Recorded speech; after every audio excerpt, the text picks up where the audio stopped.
Hey guys, how's it going? Well, I've been thinking a lot. Um, so the main thing to start off with is that I'm a person that I've always wanted to know what the truth is. Um, so my earliest memory, I remember I was like a toddler, and that's my earliest memory of being self-aware.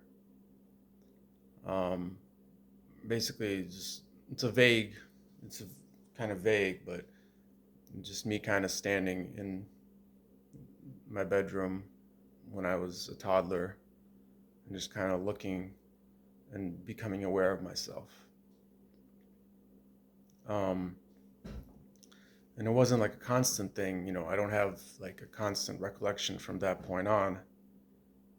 But I do remember that when I was a bit older, like a small child, I remember another scene where I'm aware of myself. And I remember that more distinctly as like an actual, like, clear memory. And then after that, like the next one, I was not a small child, but a child, and I already remember like the thoughts that I had in my mind, and that memory is, and there's more memories between that, and they increase as I get older. But the next most distinct one is I'm a child and I'm standing in my room and I know it needs to be cleaned, and I'm thinking why, and and from that point on, it gets more vivid that I'm trying to find out what the truth is. And as a child, at the time, as I'm growing and becoming older, kind of like the truth to me, it's kind of a vague concept. And the way that I formulate it at the time is new experiences. I want to get new experiences.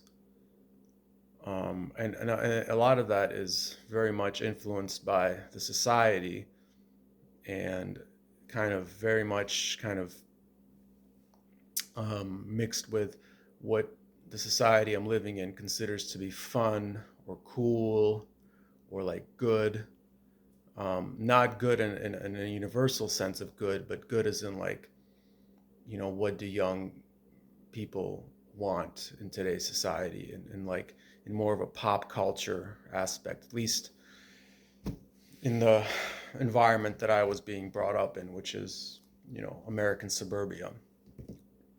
And again, it's not a monolith, but maybe if you think about it, according to how the media portrays it, because I was very much influenced by television growing up and pop culture. Like, that was very dominant in my way of growing up because, my parents were very hardworking and were predominantly occupied with providing the material necessities, because that was the situation that we were in.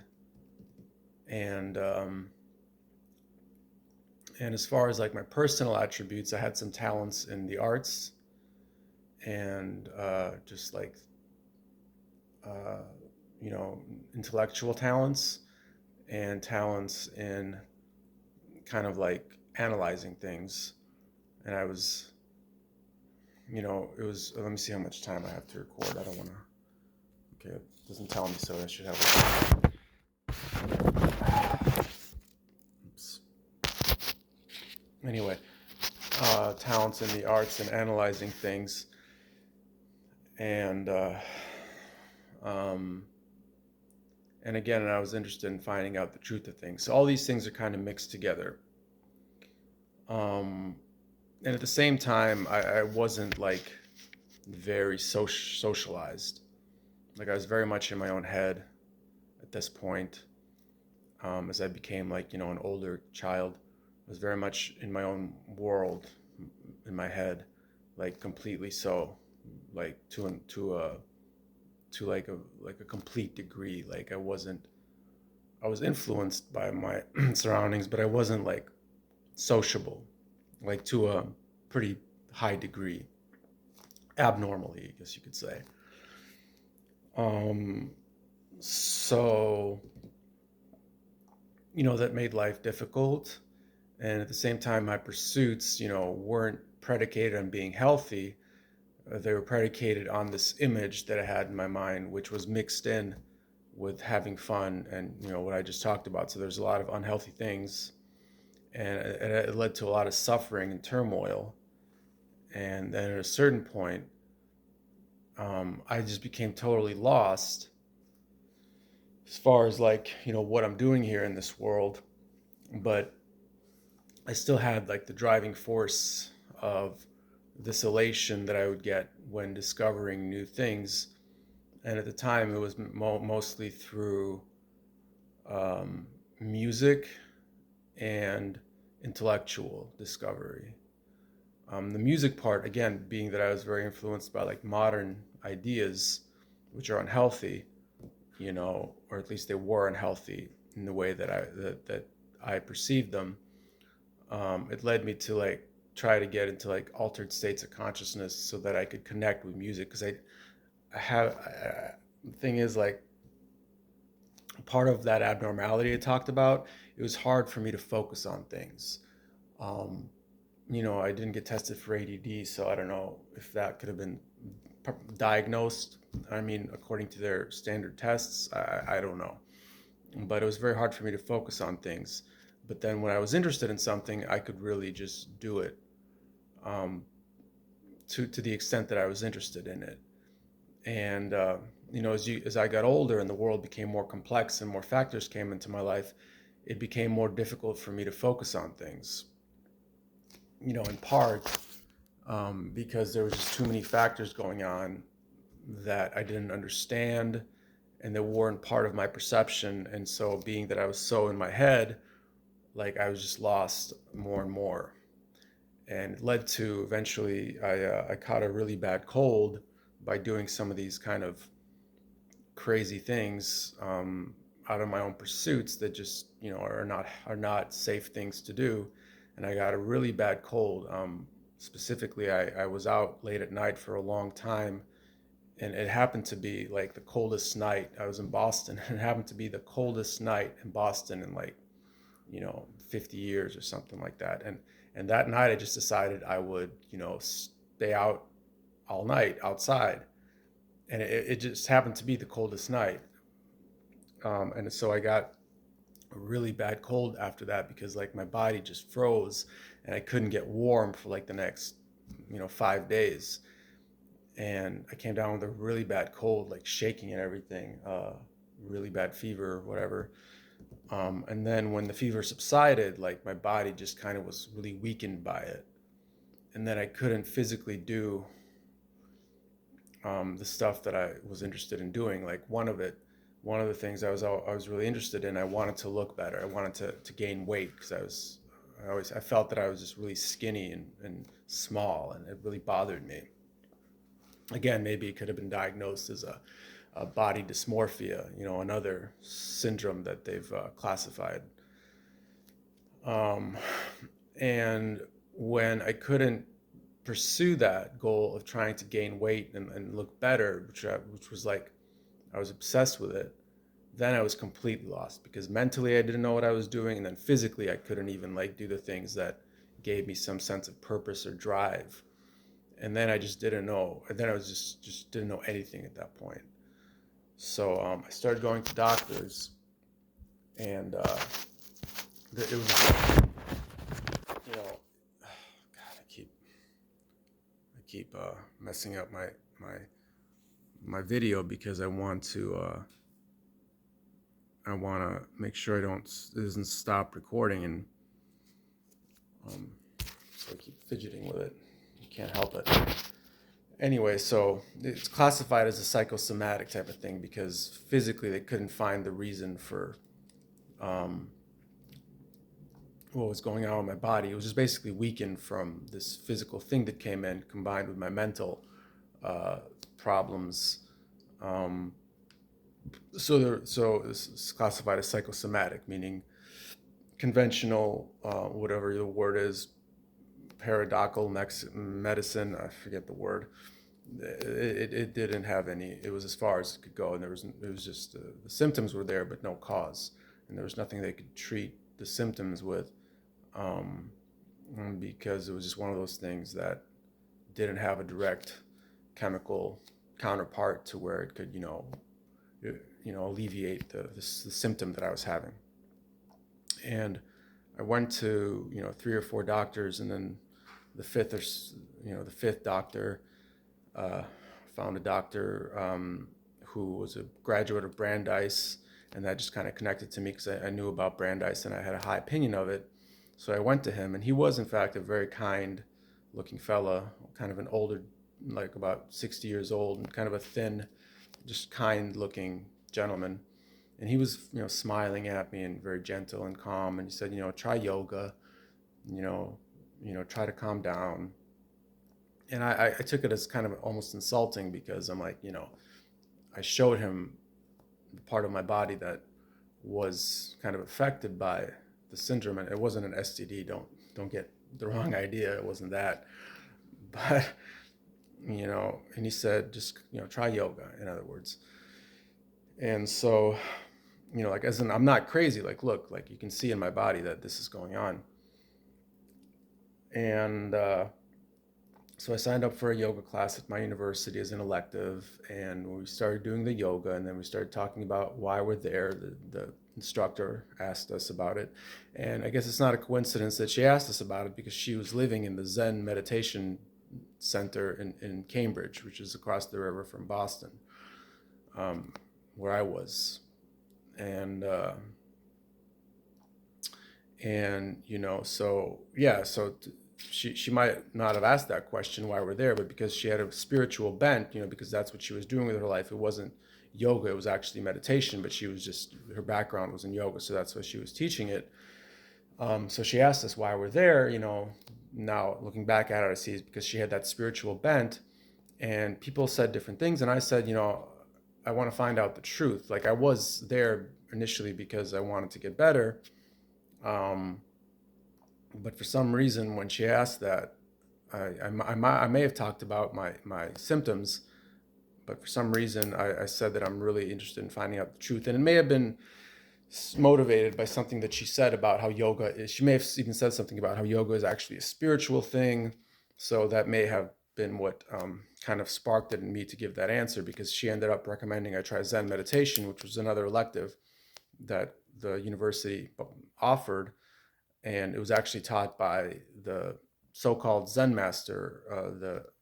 In a temple you'd call him the abbot, but it wasn't a temple. It was just a house that was a center for Zen meditation. But this guy was like the head guy, and he was teaching another elective at the same school of Zen meditation. And so she suggests she smiled, like she kind of got a very satisfying answer from me, and she smiled and said I should try that elective. So I dropped yoga and signed up for Zen meditation. And on the first day of Zen meditation, Mr. Houghton, he talked about like the basic truth of Zen, that the Zen that he was practicing, because everything's going to be different no matter who you go to. It's not all going to be exactly the same, but the parallel is that, in his words, is that all of our perceptions and feelings and stuff are not based in anything, and then I took it in my own way, because I was already kind of grappling with the idea that I'm going to die anyway, so what's the point of all this, because I'm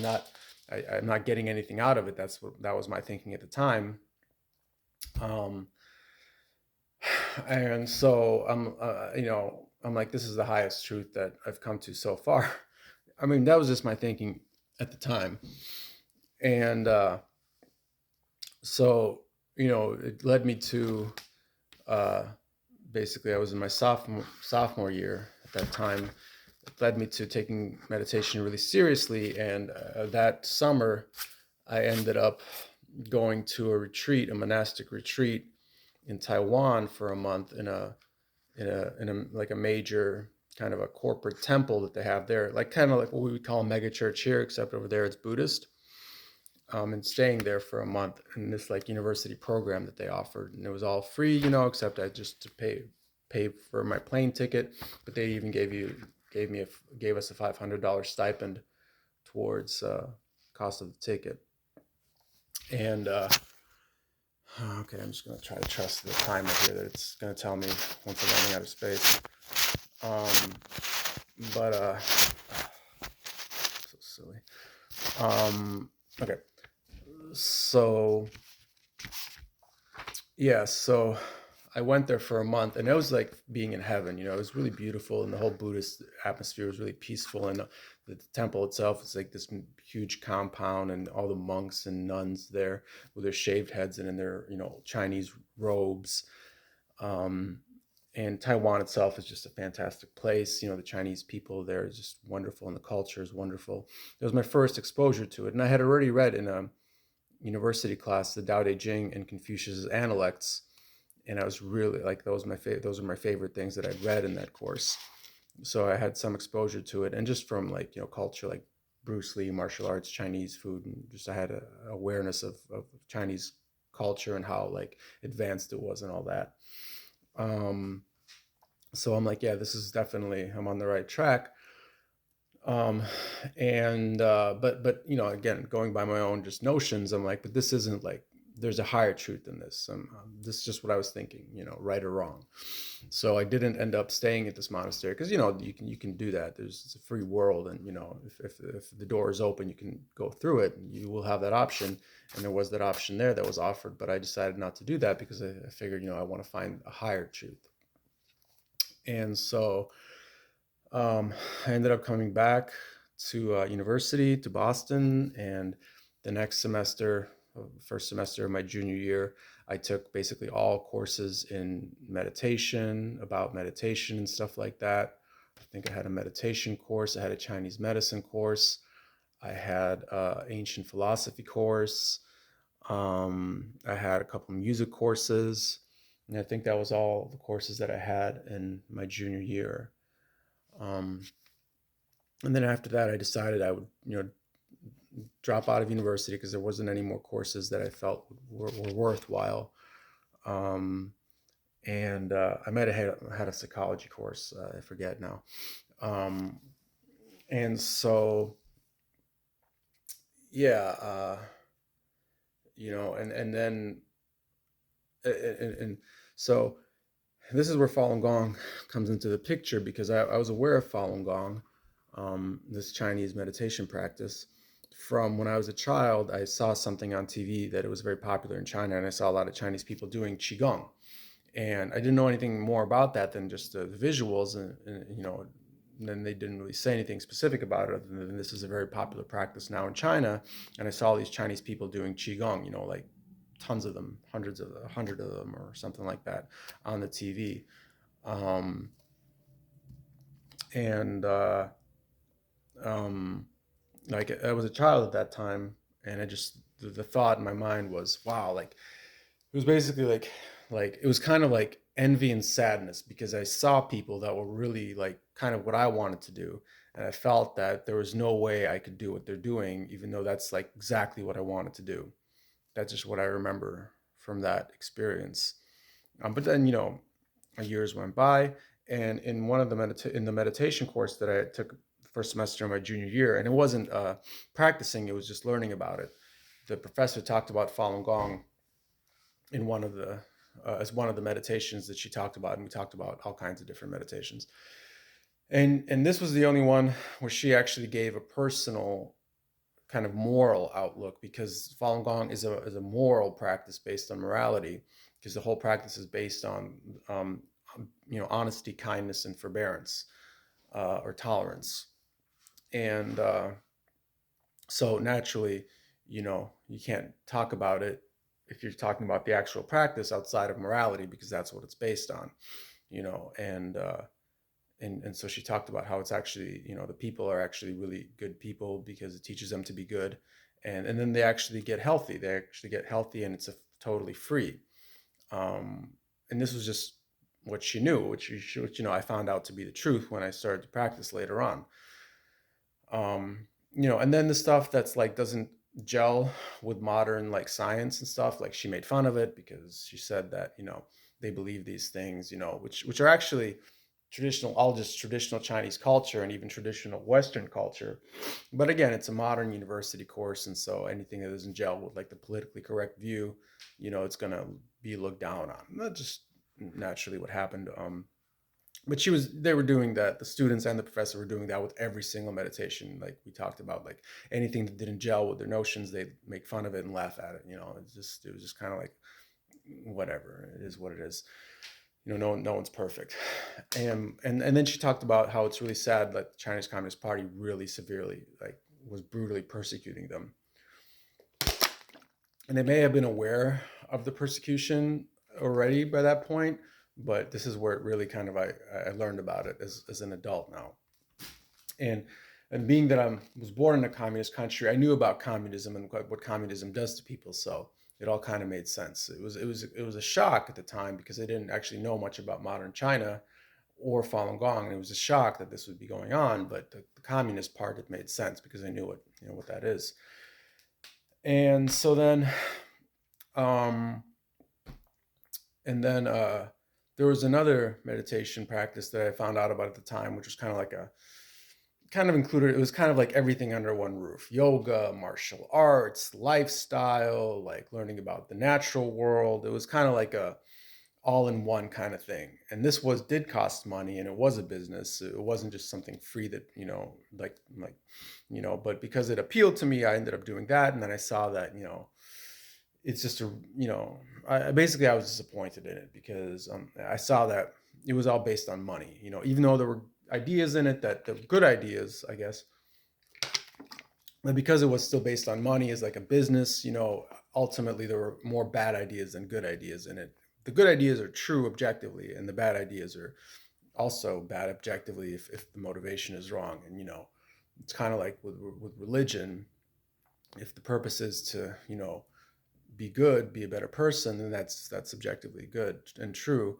And if the purpose becomes politics, or using truth to benefit yourself, then it becomes corrupt. And that's what we see, what we've seen with religion since, the beginning of religion. So, just a matter of, is it corrupt, or is it people just doing what they, what they believe is true and making them a better person, or good, doing good, because that's what, religions teach, if they're proper, if they're not corrupt or evil religions, right? In a general sense. I'm not trying to say like, believe in God, don't believe in God. I mean, it's about, it's what's in your heart, right? So anyway, and so, yeah, so then I got the book, the Teachings of Falun Gong book. And on the first page, it talked about how, according to this book, the fundamental characteristic of everything is truthfulness, compassion, forbearance.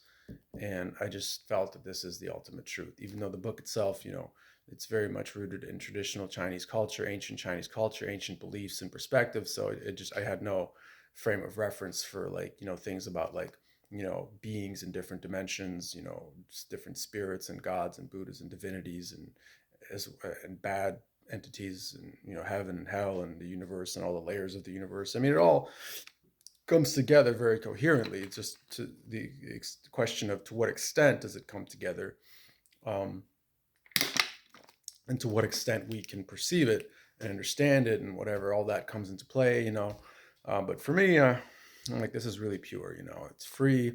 It's people, people just do it out of the goodness of their heart, the people themselves are good or bad, whatever, but the practice itself, it's just really trying to do a good thing. There's nothing bad in it. There's things that I don't really understand, but there's nothing I disagree with. One thing maybe there were some things I didn't agree with, but it wasn't like on a fundamental level, like I know this is wrong. It's just like, according to what I know up to this point, I don't really agree with that. And eventually I came to see the truth in those things. Some things I still grapple with, but as time goes on and I really try to look at things objectively, I see the truth in those things as well. Yeah. Anyway. All right, so I'm going to make the second part, which is actually what I wanted to talk about.